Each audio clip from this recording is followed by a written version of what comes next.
So, what do you think? How important is networking in building a successful career? I would totally agree with that. The reason being that, yes, networking is good. There are two ways to get yourself known, right? One thing is that you do something which is totally out of the world, totally out of the world. You get viral for it, in the common term, I would say, or you can say you get popular for it, and then you are getting recognized. That's a very difficult process. Second process is that there is one person who know about you. He knows or she knows what you can do, what you can perform well, and he knows some person who can utilize your skill. Correct? That is networking.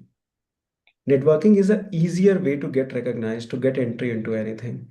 And I think with the advent of the lots and lots of social networking sites, the business networking sites, it is making the things easier, right? I would say that you can move somewhere with some speed, but with the networking, you can move there by 100x speed, by 10x speed. Okay. So the best part is that to network with the people.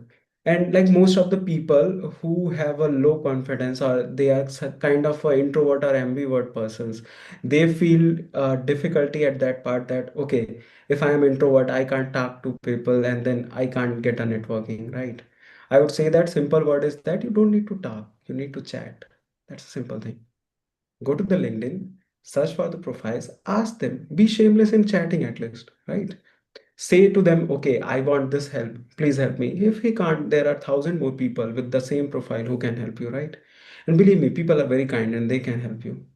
So first thing what you need to do is that be curious. Second thing is that be shameless in asking questions. Be shameless wherever you are required to do something. Go there, ask people, get it resolved.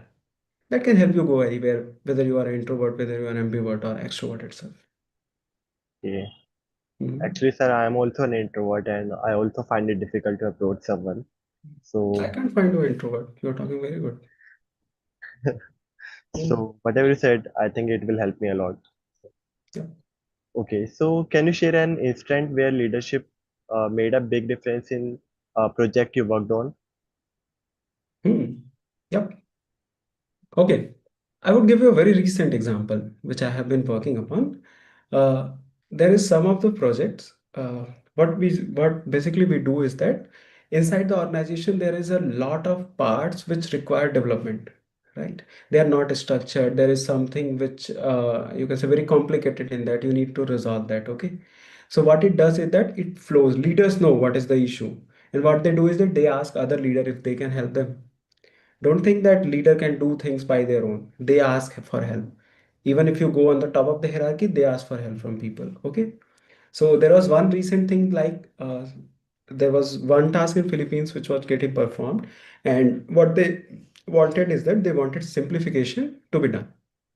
They provided us with the work and the load to perform the task. And looking on the task, it was very, you can say, very poorly defined. We need to work on that. We need to resolve on the purpose. There is one thing, there is a time constraint, right? You need to deliver some product in 1 month, say, in say 1.5 months to do that.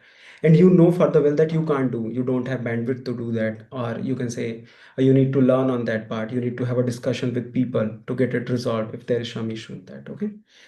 In the simpler terms, there are complications to do the work so that it can't be completed in a given time frame.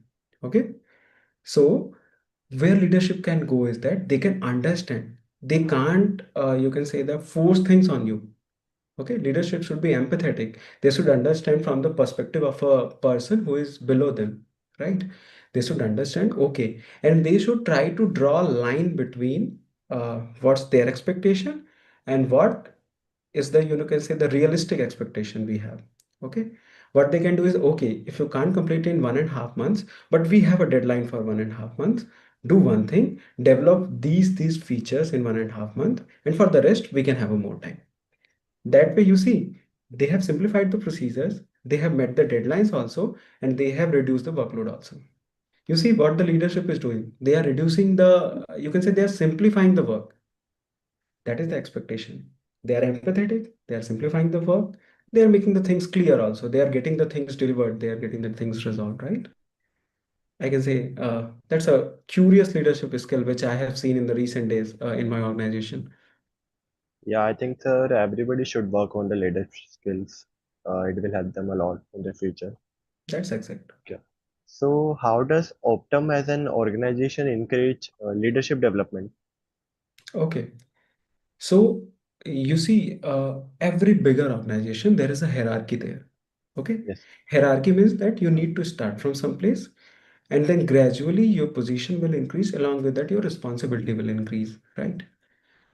I would say the basic part, it is not, you can say specific with Optum, it is with every company, is that uh, there is a way to progress, right? What is the progress? You can say KPI, key performance indicator. What they define is that from the starting of the year, they would give you, okay, Sachin, you are expected to do these tasks.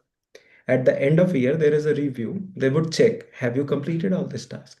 If you have completed, it means that you have done something. They provide rating to you. One out of five, they would give you a rating. Basis on the rating, in 1 year or 2 year, you would be decided to get up the progress bar. You can say the leadership ladder there. Okay. Yes. These are the common things which happens in every organization. Now, for the leadership part, you need to do something different, right? If you go through this progress path, it will need much of the time to even progress on one ladder, right? What you need to do is that you need to be helpful. Everybody want to be helped, right? What they want is that they have a lot of tasks. You come there, you resolve their work, and they are happy to go with. Okay. What you do is that show the exertion that you can help people in much way, in much of the bigger responsibilities than you are currently doing. Correct. So increasing in the leadership means that you are not learning leadership. You are getting more and more responsibility. You are getting accountability for the work you are doing. And people won't give you responsibility until and unless they are damn sure that you are doing the work properly. Right. The simplest thing is that show them that you can do. To progress, Optum what provides is that they provide a lot of hackathons. They provide a lot of, you can say, internal reviews. There is one they call as internal job promotion. What you do is that if you are working in some place, you want to go to some other places. There are training skills also. They would train you. They would progress you that to that part. So I think yeah, Optum is doing a lot of things to care for the career progression of a particular employee. Okay, sir. So, what advice would you give to students who want to transition from academics to corporate life very smoothly? Okay. Uh, I won't say that total smoothness is possible. There Yes, would sir. be some hiccups, there would be some changes which would happen in your life, and I think that's a very normal thing to go with. The reason being that change is only constant. It is commonly said, right? The only constant you can have in your life is the change. Nothing else. You can't have like a completely peaceful transition. What can help you to go with that to better avoid the surprises? Okay, you're definitely bound to have surprises. It's better that you minimize it. How you can minimize it? That the first question which you have asked me, right? How internship helps? What internship help you is that they help you provide a cushion when you are jumping into the corporate. They would give you the feel of the corporate without actually giving you the responsibility, right? So go for the internship wherever you find it. If you are getting the opportunity to for the internship, go there, have it. Second thing is that learn the skill which are very common. I have shown you the procedure from the LinkedIn how you can get the information, right? Third thing is that ask the people who are directly in the corporate. Talk with the people who are in corporate, how they are struggling, what is the profit they are getting from corporate, what are the changes which they are expecting. This way, you can't have a direct experience, but you have a, I would say, a virtual experience of the things, right? That would be the smoother transition. And there is one more thing to start in the corporate, start connecting, start learning. These are the only two things. You're focusing on academics, it's very good to go do that.